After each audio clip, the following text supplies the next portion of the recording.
What is up, crawler fans, RC enthusiasts, and social media surfers? I'm your boy Josh with Texoma RC, and I'm bringing you the Slayer chassis. That's right, dude, the Slayer chassis. Right? I don't have it cool written out anywhere yet. Just came up with it right before we pressed pause or start or whatever the button is that we started with. Record would be the right button. But anyways, the Slayer chassis. So this is Joe from JConecpts RC. This is his build. Just wanted to break down real quick how this thing goes together. So these are the rails. I use the screws to assemble with the transmission skid. Then all of the pieces individually get glued in place. So it is a unit chassis. This is one solid piece. This is how it would be shipped. This is only glued together. So this would be then sanded. I would sand all this. It'd be nice and rounded off. We'll move all this out of the way. This is Joe's car. It is freaking rad. By the way, these are the Powerhobby Mudboss tires. I really like them. I just ordered a set. So, let's look at it. Let's look at this beauty.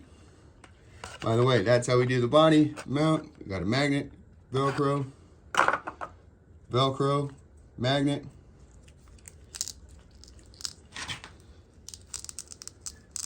Come on, guy.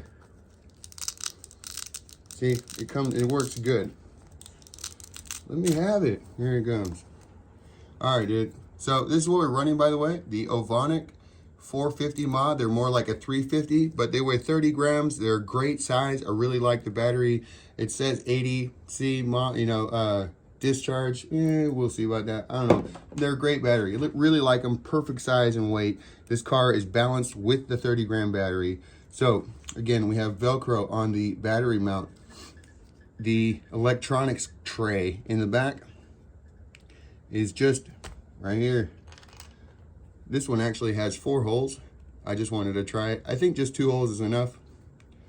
But just a zip tie over and around the Lizard Pro. This is the receiver for the turbo racing RC receiver. This works for the, I think it's the low C mini T, mini B. This is what it comes with. Also, this is actually radio from Hobby Plus. This is a CR1824 receiver or radios. So I just decased it, stuck it right here. It's very good size. The radios are 40 bucks, or for this one, these are 40 bucks with a receiver. And then the receivers by themselves are $19. If you wanted just this one, these are 30 bucks with a receiver. So pretty good deal. All right, let's break it down. So on Joe's rig, Joe sent me a car. He already had the Hot Racing link set on it. It's just the 3-link in the front. He already sent me, I would guess these are Hot Racing brass knuckles. He had other shocks that I took off. They were the Hot Racing shocks. And so now we are running the Lizard Pro on with the Injora Pro. We have MOFO Underdrive in the rear. We have the MOFO spring steel CVDs in the front. This actually has a MOFO steering link in the front. We are running the MOFO best servo mount ever in the front. The Injora 43mm shocks. So these are the MOFO UPWs, ultra premium wheels.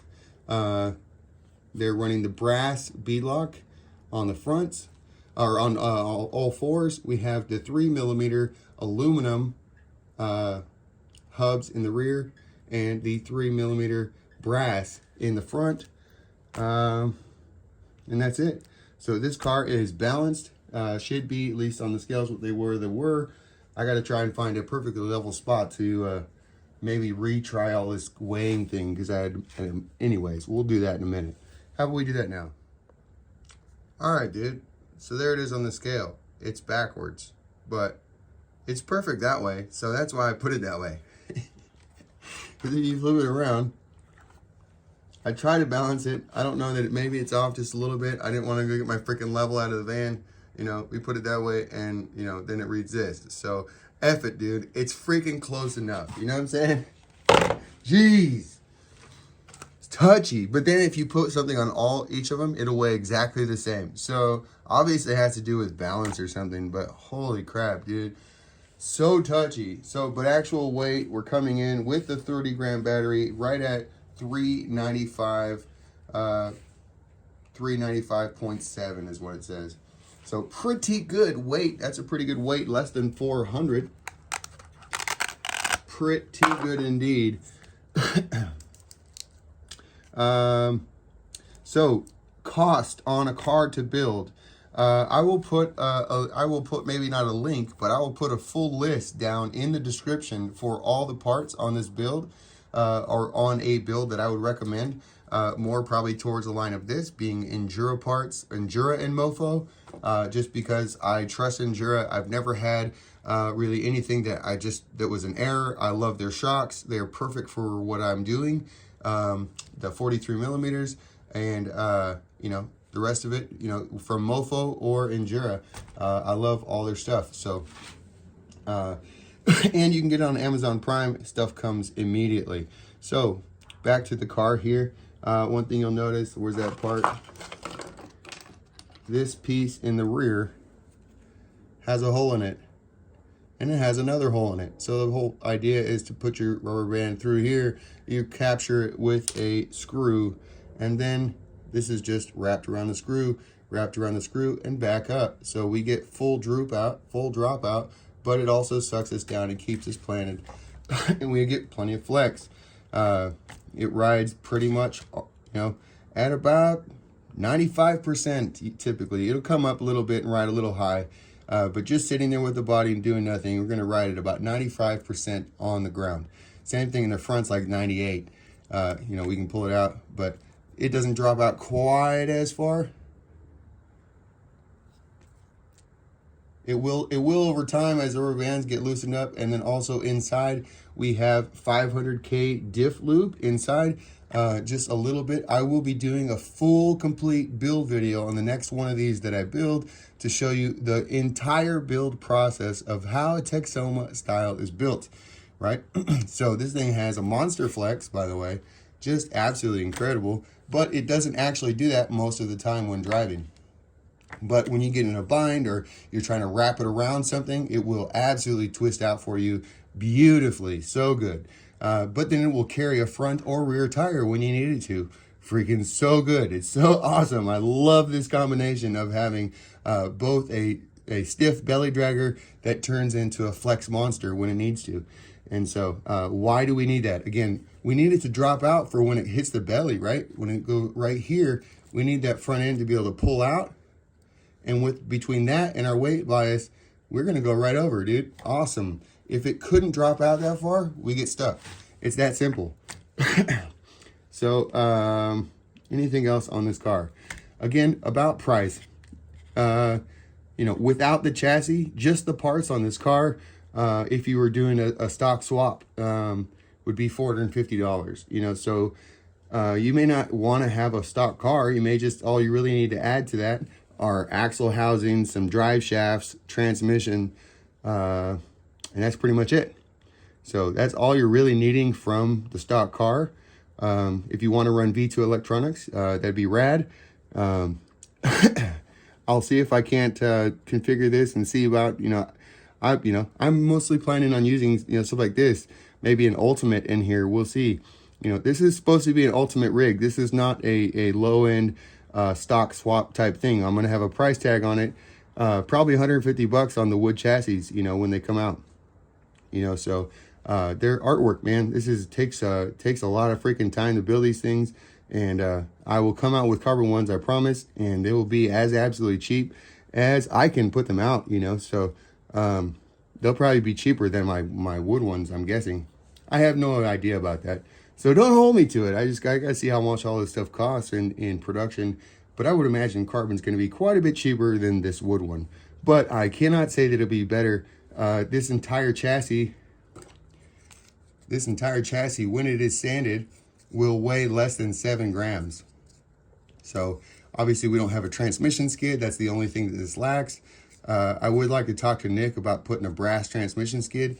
And one thing that I'm planning on doing on the next run of chassis and from here on out is I'm going to extend this down just a little bit so that it hangs down below right here. You can see it's just a little bit that this sticks down, but I want this to hang down even, flush right here, so that this rail, remember I was running skids before? Well, I didn't like that it would slide sideways on an edge. It would slide sideways, but this doesn't slide sideways, but it's also mostly catching like a normal transmission skid. If this rail was down farther, you could ride on the rails and not slide. You could only go forward, and that sounds pretty rad to me. So anyways, that's where we're at.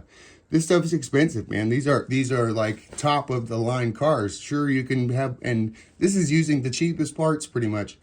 You know, with Injora, you can obviously get cheaper parts than Injora, but all the other cheap parts that I have tried, I've had issues with. I've never had an issue with Injora parts, save for their axle housings, mounting the mount and the for your servo and your rear links.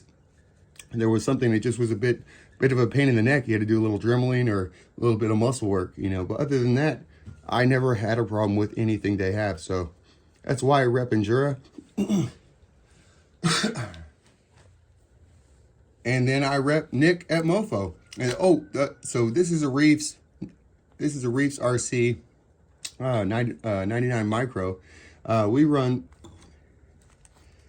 the purple AGFRC, which is supposed to be exactly the same thing. These are $45 on Amazon. That's what I recommend. That's what I run. You could also run NSDRC. And then I do also have a Servo Beast, which is pretty good. Nick has said that the next Servo Beast should be coming pretty soon, but it has a brass case. It will be just as strong probably as this, maybe even better, but it will have a brass case. I don't know that I'll be rocking the brass case. I might wait till it's aluminum, just because if you look at where, you know, it's nice to have front bias, but I already did that. We don't need it. And then also look where it is. If you look at where it's already helping right here, we're past the tipping point, which is right here. We have a brass case way up here. It's already helping to tip us over. No bueno. So we keep all of our weight down low. Anyways, that's about it. Again, overall price on something like this, if you were going to build it yourself, minus the chassis, is about $450. Again, to add to your car. If not, again, you have to add a few other things. It puts you about $500, a little bit over, and then you have to put it on a chassis. So it gets expensive, dude. You know, this is, you know, basically $600 car with the chassis and whatever.